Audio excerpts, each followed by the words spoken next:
大家好，我是猫盾，今天我们聊龙腾虎踞这个老服的新活动要怎么玩。实际上，这个活动在新世界服已经存在很久了，现在老服终于也有这个福利很好的赛季活动了。但代价就是在赛季期间，每周一、三、五晚上都要准时8点上线去进行比赛。由于我也是第一次玩这活动，我就把今天所了解的讯息给大家整理一下。如果有发现错误的地方，还请大家帮忙修正一下。特别是在新世界服的玩家，经验应该是比我们这些老服玩家丰富的。完整的活动视频我会放在最后，想仔细研究细节的玩家可以自行去观看。游戏会挑选64个在厉兵秣马积分排名中比较好的军团入围来参加比赛，当中也包括了韩国的服务器在内。由于台服比韩服早开了很多，所以在战力上一定会有很大的优势，尤其是对老区的玩家而言更是如此。可说是占尽了便宜，所以想拿一个比较好的成绩应该也是不难的。军团赛会先以小组赛的方式进行，最后才会进行8强的决赛。玩家要预先准备好2支队伍来参加军团赛。如果没搞错的话，这2支队伍都挂掉后，玩家在上半段应该就无法再上场了，只能待在大本营里傻傻的站着，等待第2阶段开始后才会复活。因为我在最后就是只能在大本营里站着，而完全无法行动。比赛会分成上半段站点赛和下半段拉锯赛来进行。上半段前9分钟是站点赛，需要依靠双方抢占据点来累积积分。每个据点每秒能累积的积分都会不一样。600积分的据点每秒能增加10分，1200积分的据点每秒能增加20分，1800积分的据点每秒能增加30分。比赛结束后，哪个军团占领了据点，据点底下的积分就归哪个军团。当中有3个非常重要的特殊据点要特别留意，它们会在倒数结束后同时出现。北部和南部秘藏，只要每成功拿下一个就会有8000积分。中间的圣兽宝座是没有积分的，但拿下后可以获得当前站点赛中的战斗增益和之后拉锯战中的增益。暂时还不晓得拿一个增益，可以在之后的拉锯战中顶几个人。圣兽宝藏中所获得的增益，影响比较大的主要还是对后面的那个拉锯战。站点赛的那10%伤害增加，其实对整个战局是完全没有影响的。不过增益一共有4种，刚巧我们这次拿的都是同一种，所以就不晓得其他3种增益会不会有比较大的影响。我估计应该都是差不多的吧。假设双方真的势均力敌，战得难分难舍，那就以先拿下一个秘藏和圣兽宝座为主，这样就可以保障在积分上不会落后。整个地图中600分的据点有10个，一共是6000分。圣兽宝座周围4个据点的分数会比较高。比较靠近自己和敌方大本营的2个据点是1200分，一共是2400分。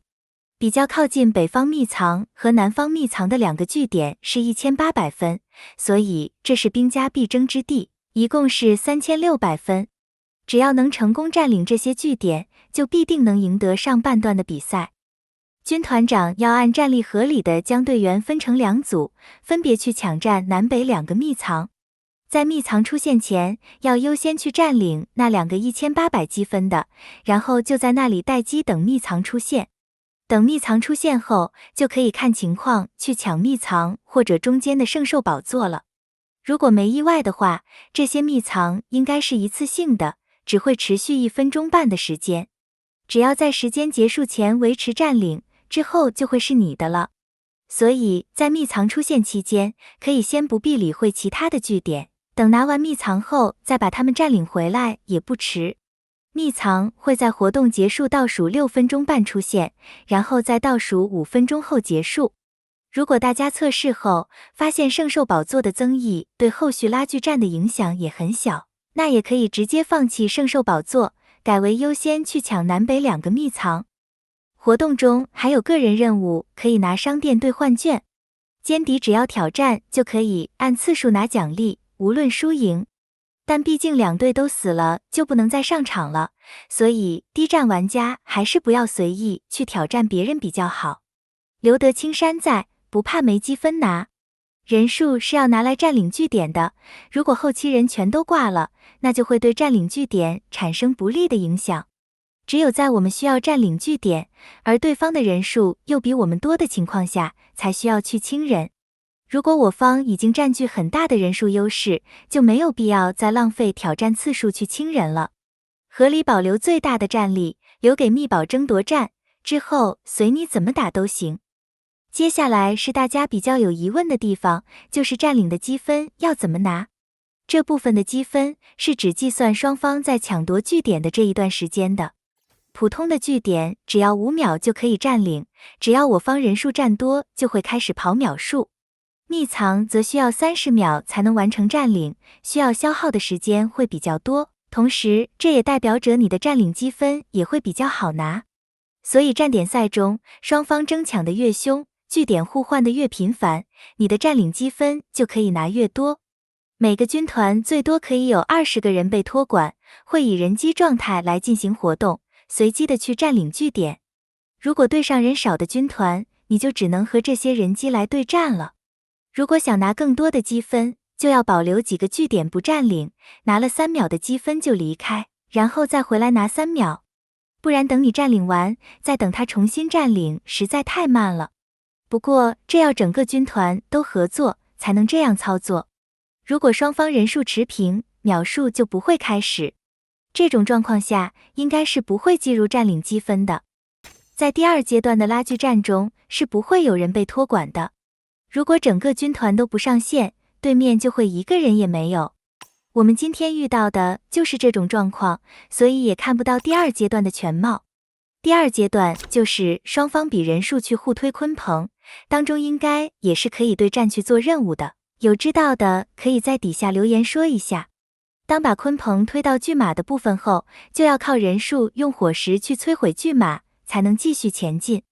估计上线人数不够的话，即使对面完全没有人，你也无法将鲲鹏推到底。顺利将鲲鹏推到底后，这边可以拿3万积分。个人任务和胜负奖励所拿的票，可以到商店这里去兑换资源。票是不能留的，所以要单季就用完。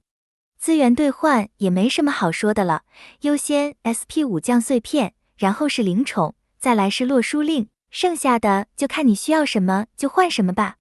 好了，今天的视频就分享到这里，感谢大家的收看，我们下期再见。